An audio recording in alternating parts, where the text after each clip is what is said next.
So good morning. Losing my voice, singing in both services and now speaking. Thank you guys for leading us so well. And you know, that last song that we just sang, it's one of my favorite songs. In fact, I put in a request and I said, can you lead that song this morning? Because it ties in. But as I reflect on that song and you sing about the brokenness of the world and the need and all of that, and the answer to all the questions is He's worthy. And you just kind of feel small, don't you? You feel like inadequate, and yet God's worthy. And He can get us through this, whatever this is. This morning as we jump into our text, along that theme of brokenness, His greatness, and you know, His sufficiency, our insufficiency at times, I want you to imagine that right behind me here is a big whiteboard on an easel. You got a good imagination? There it is. Beautiful. It's big. And as you came in this morning, what was put in your back pocket was a black marker. So if you reach behind there and you get the black marker, anybody want to play along? It's there we go. There we go. It's there. And so what we're going to do is we're going to take the next hour and a half. We've got lots of time. And I'm going to give you an opportunity just to come up when you would like. And you get to write on this whiteboard something that you know your strong isn't strong enough. Your smart isn't smart enough. Your good isn't good enough. Something that you would say, man, I feel like I'm in the deep end of the pool. I can't. I'm out of juice. This is exhausting. You think, for example, of maybe something very personal. Some of us are here this morning, and you know this is how life works, right? There's some things you're carrying that are very, very private, very personal, and you know you might come up and put it in code language. There it is. I just can't. I'm at my wit's end, or you know maybe something in your family, or something in the church, or how about the world? Any global issues? Oh, no, everything seems to be good in all the nations of the world. The governments are all going really well. Aren't they getting along splendidly these days? I don't want to depress you, but you know, there's just a lot you could write on here. I think if you had the courage, you could all come up here and write at least one. Do I have one? Could you write two? Could you write three? Could you thank you very much? Could you write four? You probably could write a ton of them. And have you ever said, when you look at that list and you look at your neighbor's list, you know, and you say to yourself, well, I didn't know that about him. And there it is. Have you ever said something like this? You might not use these words, but you say, I can't, but I know a guy. I can't, but I know a guy. I don't have the strength. I don't have the power. Yes, God's given me abilities and all of that, and I can get the ball down the field to a certain degree, but to get the touchdown or to score the goal or to move this significantly, I can't. But I know a guy. See, that's why it's really important this morning what we're going to talk about, and that is our story, His glory. That my narrative, that my interactions with people, my career, my relationships, it's really my prayer, and I think it's many of our prayers, that my story would actually point to His sufficiency, His glory, His majesty, because I don't want to fool anybody thinking that I'm it, because I'm not. I can help, but oftentimes I can't. But I know a guy. And imagine that you're visiting a town, a city, and you're lost, and you pull out your compass, and you use that compass to find true north, and you find your way. But imagine somebody comes up to you and gives you a big, fat magnet and sticks it in your back pocket. And all of a sudden, you become true north. Everything points back to you. See, our story, His glory, is when we're really conscious We're really intentional about life. And you say, I don't want a magnet in my pocket, even though it's tempting because it's sometimes nice to get the applause and, hey, affirmation and all that, and there's a place for that, but I'm going to take the magnet out and I want to dump it in the deepest blue sea so that my narrative, my story, points to His glory, because who are we kidding? I have a ton of things on that list. Dare I make people think that I have all the answers?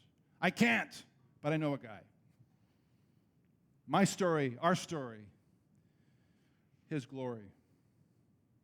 Well, today, as Micah, I'm not going to abuse his name, Micah said, it's Palm Sunday, and it's Holy Week, it's Passion Week, different names.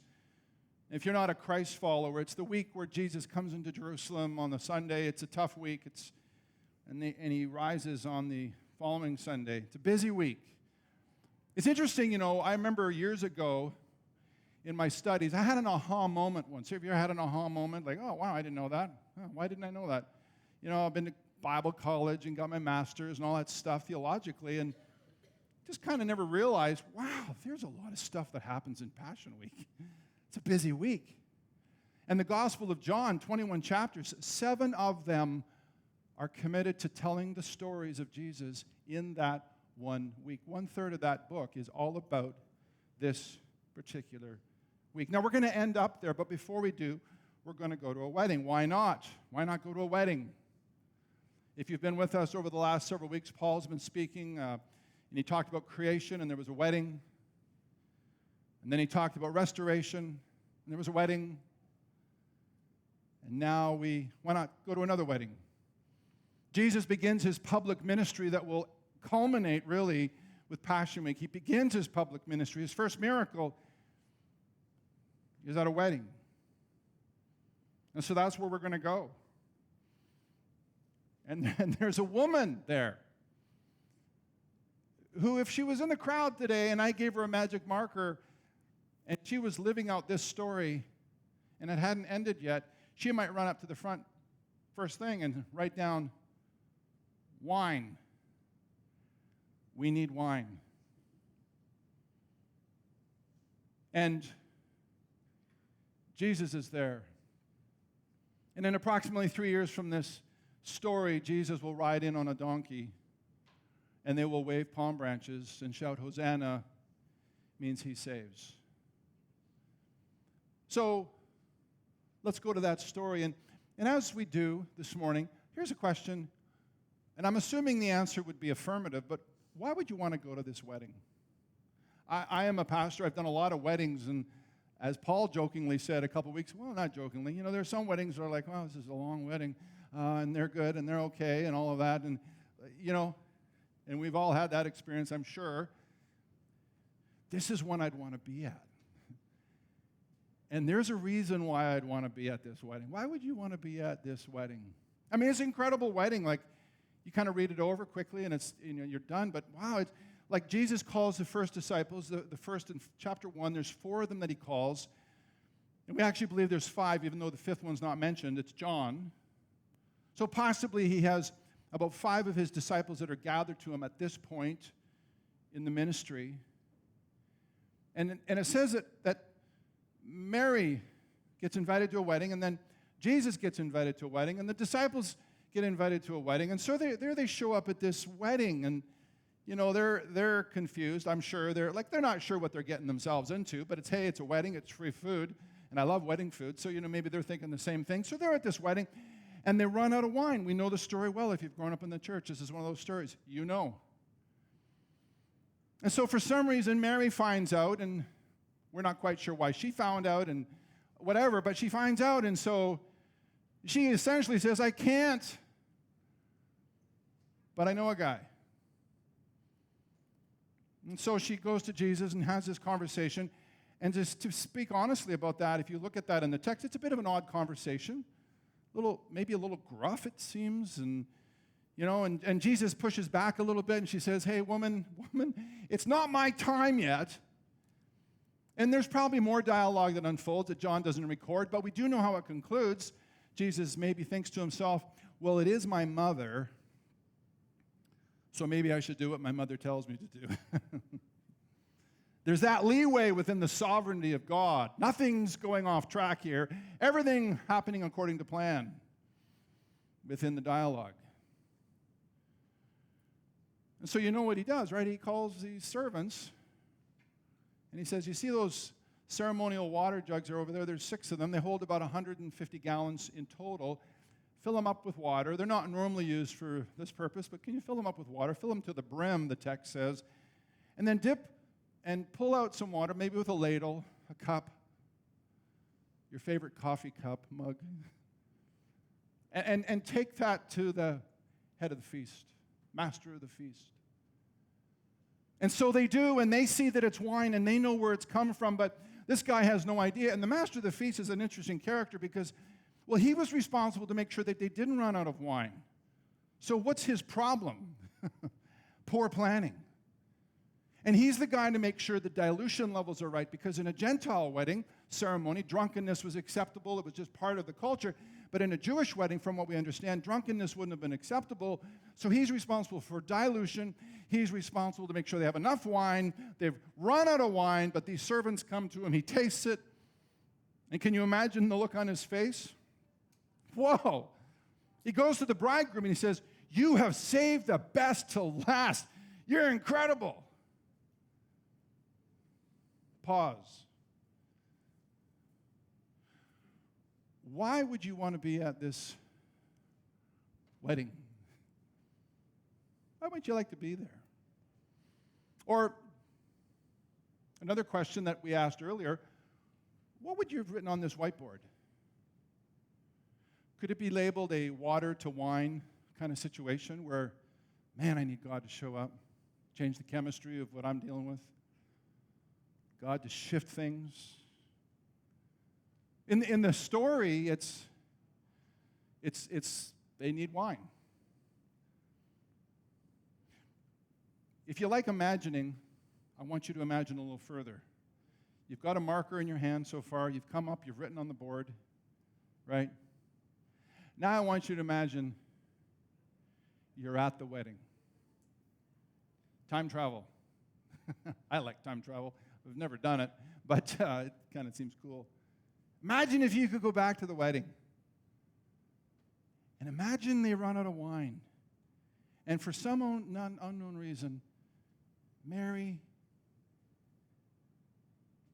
comes to you and says, we've run out of wine. Can you help us? And you're thinking, oh my goodness, I can't. I don't know. I can't.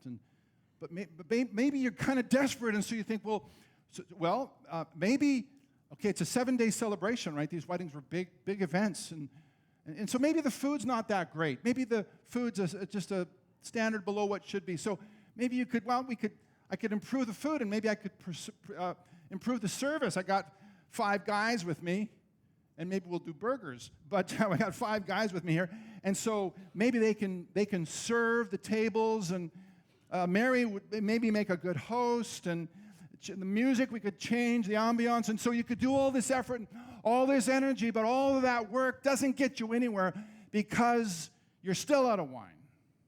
You're still out. Or, use your imagination, maybe you could offer some therapy, some counseling. You say, why, Mark? Well, because there was a shame-based culture. To run out of wine would have been humiliating, an absolute embarrassment. History tells us that the bride side of the family, it's a great way to start a marriage, the bride side of the family could sue the groom's side for the embarrassment and the shame. We've got all our friends here, and you've run out of wine. Shaming. And they would be ostracized. They would be marginalized. They would be canceled. They started it there, right? Canceled. And so you do all the therapy you can and you improve the situation, but you can't change water to wine, and so all that effort, you still have the problem. Or maybe another solution, and you're running out of options here, but maybe it'll just be distraction. So people come to you and say, hey, I'd like some wine. And then you think, I'll just change the topic. What do you think of the weather these days? Oh, what do you think of the political situation? What do you think of those Leafs? Or those Senators? Oh, you know. Or, did you hear about Pastor Paul going 120 in a school zone the other day? I'm kidding. But you do what you can to distract, right? You do everything. But again, all that effort. Have you ever found yourself in a situation where your good's not good enough, your strong's not strong enough, your smarts aren't smart enough, you can't touch the bottom of the pool, you've done everything you can, but you can't solve the problem? Aren't you glad that Jesus is at the wedding and they didn't turn to you or me? In this story, everything points to Jesus. The compass points to Jesus. Nobody has a magnet in their pocket. And what does Jesus do? Jesus does what Jesus does. He changes water into wine.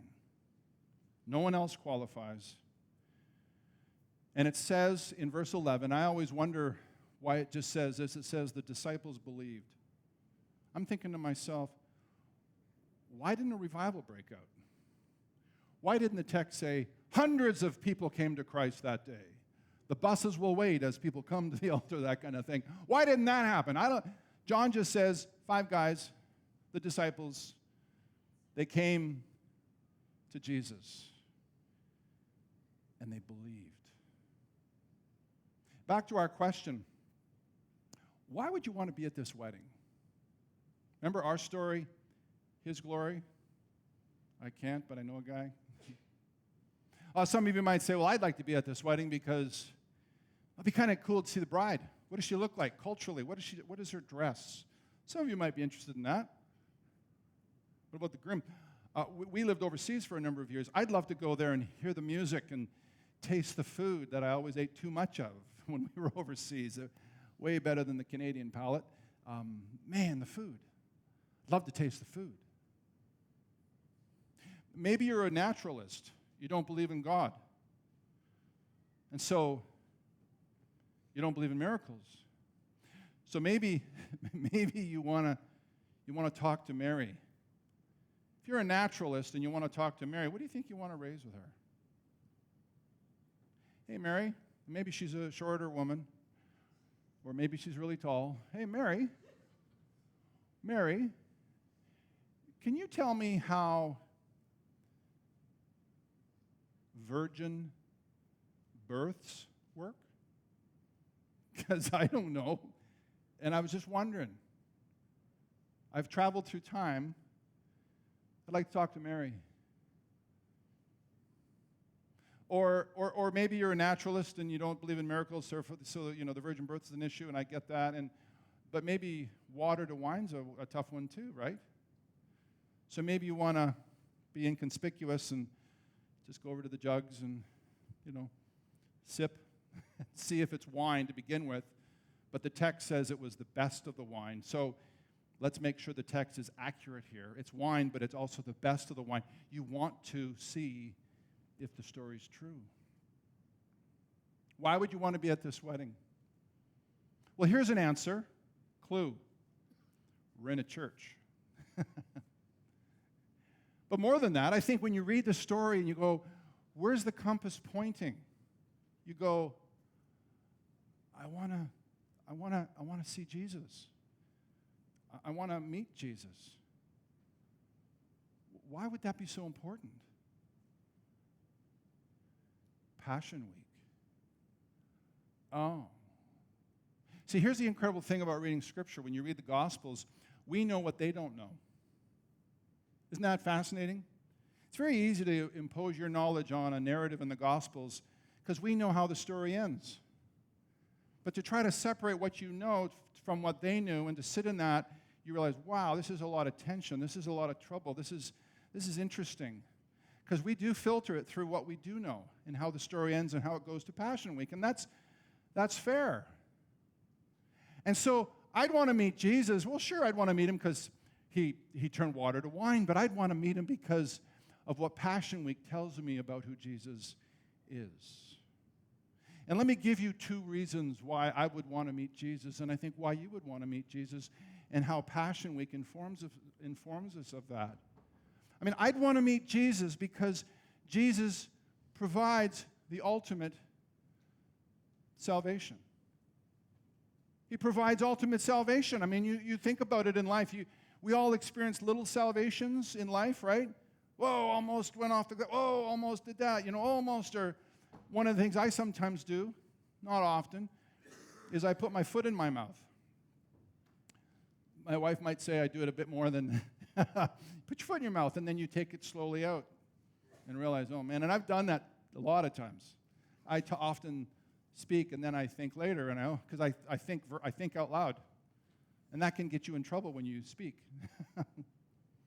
And so we find ourselves in these situations where they have these little salvations. Make a bad decision, try to make a better decision. Go in the ditch, metaphorically. Try and get out of the ditch. But regarding ultimate salvation, notice in this story how it's hinted at in this story when we know the rest of the story.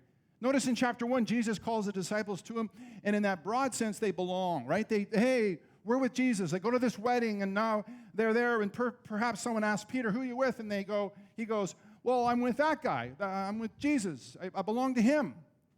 In a very broad sense, right? In a very generic sense. That's the guy we're with. We don't know what we're getting ourselves into, but that's the guy we're with. We belong there. But then what's the incredible thing is the story comes to an end, and it says that they believed.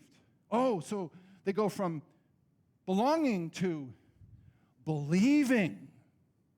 They believe in the glory and the majesty of God. And then what do we know? If you read the biblical account, the story proceeds, and for the rest of their lives, they'll figure out how to behave in a way that is consistent with that belief, that is connected to that belonging. Isn't it true at Bay Park that our prayer is that when people walk into this auditorium, like you think of Easter Sunday, think of the citywide service on Friday, we don't want just people to come and go, oh, really belong. Boy, those people are lovely. We don't want kids to show up at a youth group and go, wow, Micah, that guy's really good. He's fantastic. Or the children, it gives me warm fuzzies. It's great. Well, we want them to belong. But don't we want, if there's a chapter 1 like it was in the text, don't we want there to be a chapter 2 which says that they believed? And sometimes it doesn't happen as quickly as it seems to happen in the gospel there. But we want them to come to a point of belief and then learn how to behave in a way that is consistent with that belief, that is an expression of who and what they belong to. You know what's interesting about that word belief? They had faith. These guys had no idea what they were getting themselves into. I know that because I know how the story ends. They don't have a clue. Good luck, boys. You're in for a ride. Men and women, hang on. Because by the time they come to Passion Week and they walk through Passion Week and see what happens and then to Jesus' ascension, that word belief will be gutted. It will be adjusted. It will be beefed up.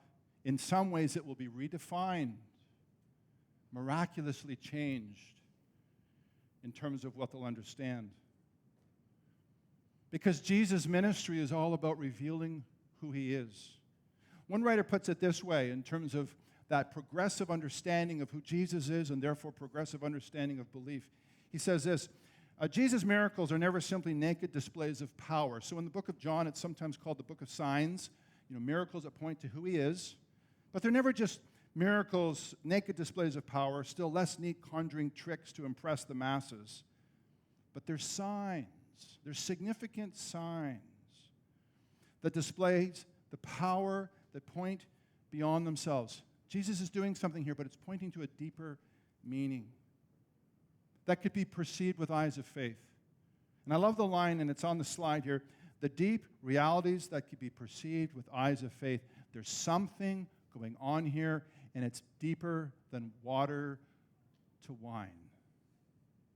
And then the writer goes on, and it's on that slide, and his glory would be revealed in greatest measure in his cross, resurrection, exaltation, but every step along the course of his ministry was an adumbration or a foreshadowing or a precursor of the glory of God. And so this idea that the disciples, they come to the wedding is the first sign that Jesus performs, and they go, whoa, that's crazy, and we believe. Well, not everybody believed, and then he goes along and he does another sign in the book of John. Some people believe, some people get really angry because Jesus was super controversial, but they believe, and there's sign after sign, belief after belief, disbelief after disbelief, controversy, tension, problems, persecution, the whole 9 yards. And then we find the disciples in the upper room. It's Passion Week, it's Thursday night, and Jesus is, what is he doing? He's washing my feet. And he's redefining success. He's redefining leadership. He's redefining power. He's redefining authority. He's redefining love. He's redefining friendship. And Peter is freaking out. You're not going to wash my feet. This isn't what we signed up for. And then Jesus from that night would go to the cross, and you know what he did? Something way better than water to wine. What he did on the cross allows a sinner like you and me to become a saint. People who are objects of wrath to become objects of grace. And they would learn that this winemaker is a redeemer. He's a redeemer. Oh, it's interesting. Passover, Jesus rides in on a donkey, fit for a king and a conqueror, and they're waving their palm branches. Hosanna, who saves. They don't understand, even at that point. Here comes the Lamb of God that will take away the sin of the world. Ultimate salvation. Can you see why our story is about his glory? I can't, but I know a guy. This guy's better. That's kind of an understatement, isn't it? I mean, as I think about that context, I think, were the bride and the groom at the Passover week? Did they come to town to go to Costco and then go to the Passover? You know? Did they look at the guy on the donkey and go, hey, the guy on the donkey, isn't that the guy? Or the master of the feast, whose head was on a chopping block because they were going to run out of wine, thinking, isn't that the winemaker? Isn't that the guy? See, would you not agree that these disciples believed at the wedding, but after 3 years, belief took on a very different meaning as they enter into that week? In fact, here on this slide is some of the guts of what's going on in that Passover week as they come to the cross, what Jesus did for us. Puritan John Flavel said this, Lord, condemnation was yours, that justification might be mine. Agony was yours, and victory mine. Pain was yours, and ease is mine. Ease in the sense of my salvation. Not necessarily walking it out, that's for sure. The curse was yours, and the blessing mine. A crown of thorns was yours, and eternal life was mine. Hey, Peter, go to him at the wedding. Hey, you say you believe in the glory of God. You see Jesus do this miracle. Do you understand this statement? He'd have no clue what you're talking about. No, I just believe in Jesus. He's maybe my political revolutionary. He's the Messiah. He's the Christ. But they would come to discover not transformation of water in a clay pot, but transformation of the human heart. Would you want to be at this wedding? And if so, who would you want to meet? I'd want to meet Jesus. Why? Because he provides ultimate salvation. But secondly and finally, it's because he models ultimate character. Character. Wow. Do you think our culture is deficient in character? Churches are. I can say this as pastors. I mean, Paul and I would agree that a lot of pastors, men and women, that men alive, they have failed us miserably in terms of character. And sometimes I fail myself. Corporate world, whatever your occupation, whatever your career, whatever your track, there's character deficiencies. I like what one person said. I forget who said it, but someone said, we bet on talent, in our culture. We bet on talent, we overlook character, and we underestimate grit. I'm going to get through this because I'm talented and skilled, and I'm going to blow my way through this. But we overlook the importance of character, and we underestimate grit. What did the Passion Week reveal about the character of Jesus? Here's just some examples. As he rides in on a donkey to be slaughtered, he demonstrates obedience. As he goes into the temple and publicly rebukes the leaders of Israel, he demonstrates courage. As he washes the disciples' feet, he demonstrates servanthood. As Jesus ate the Passover at midnight with the disciples, Jesus demonstrated self-awareness of who he was. As he prays for the disciples, he demonstrates compassion. As he's crucified, he demonstrates resilience. As he's risen from the dead, as he's raised from the dead, he demonstrates integrity. He had integrity regarding the mission. He channeled his power to serve others. He resisted temptation to take the easy path. And he was not looking for the praise of men, but the applause of heaven, ultimate character. And regarding that issue of character, did you note in our story this morning, now you may not have noted this, but when I say what I'm going to say, you're going to go, oh yeah. Did you note that there are 2 grooms at this wedding? The first groom is the one that, well, he's getting married. There's the 7-day celebration, and I'd love to meet him. We don't know anything about him, but there's another groom there, and we only know there's another groom there because we know the rest of the story. And we know that this groom is preparing to what? Give himself up for her bride. Paul says that in Ephesians chapter 5. There's another groom in the room, so to speak. Jesus. And what's fascinating is commentators, scholars will look at this water to wine and saving the best till last as a foreshadowing, a clue of what is to come. The best is yet to come. When it comes to what? The shedding of blood, and all the blood that was shed for bulls and goats and pigeons and all of that, hundreds of thousands. It would be easy to say millions and millions and millions of animals sacrificed in the Jewish sacrificial system. And now, how dare this one person, right, rides in on a donkey, behold the Lamb of God that will take away the sin of the world. Ultimate salvation becomes a platform for the demonstration of ultimate character, which deserves our ultimate trust. And one more thing about these grooms. Jesus, the groom, saves this groom from shame because he provides wine. The groom would have been embarrassed if the wine had run out. He saves him from shame. But the better groom in the room, when he goes to the cross, will not save himself from shame, but will take on our sin and shame so that we can go free. Ultimate character. Ultimate character. We come back to the question as we begin to wrap up here. Why would you want to be at this wedding? Like, I think it's fair. I don't think I'm doing the text like an injustice. I don't think I'm forcing anything here. Do you? I think, man, why would I want to be at that wedding? Food? The bride? Hear the music? Yeah. I'd want to be there I think I'd want to be there to see Jesus.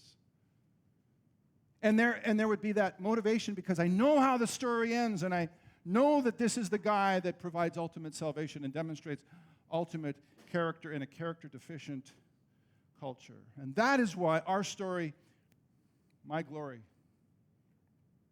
No. You didn't say yes, did you? No. Our story, your story, his glory. Because I can't. But I know a guy. I can't. I look at this list and look how long it is. Look how many things I wrote down. Look how many things you wrote down. Our story, his glory. So one of our prayers, say, as a church, as a church of Kingston, for this coming week, for the Easter services, is that there'll be no magnets in anybody's pockets.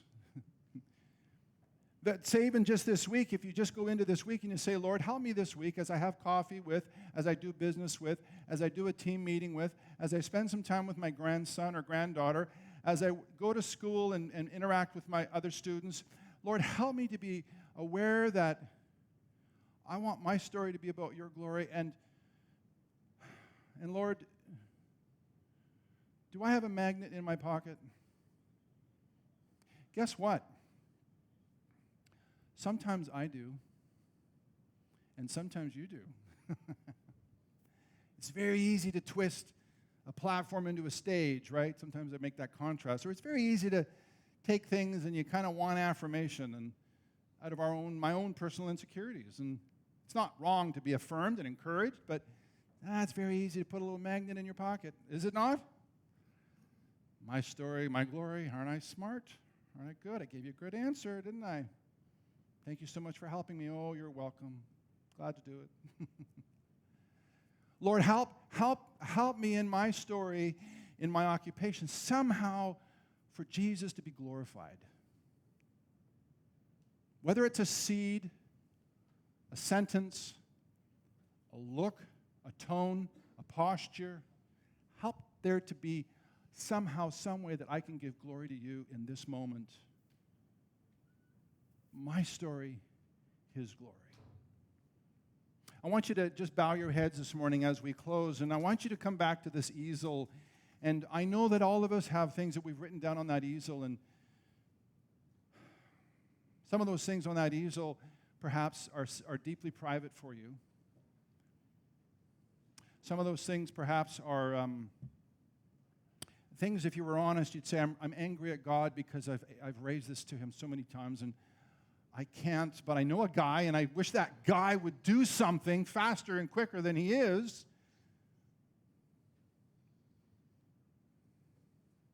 What did you write down on that easel? And can you just calmly and quietly and gracefully and humbly just say, Jesus, I can't. Jesus, I need you to shift this situation. I need you to change the chemistry of this situation. I invite your manifest presence into this situation. I'm tired. I'm exhausted. I'm actually maybe depressed. I'm sad. I'm cynical. God, move in on this situation. I can't.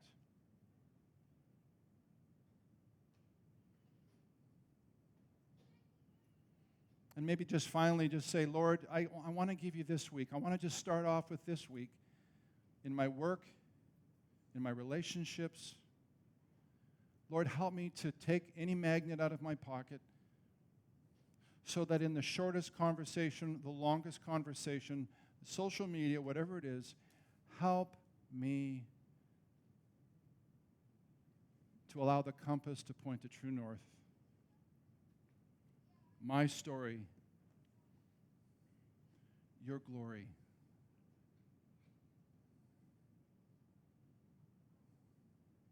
Would you do this, Lord, by the power of your Spirit living within us? We ask in Jesus' name. Amen.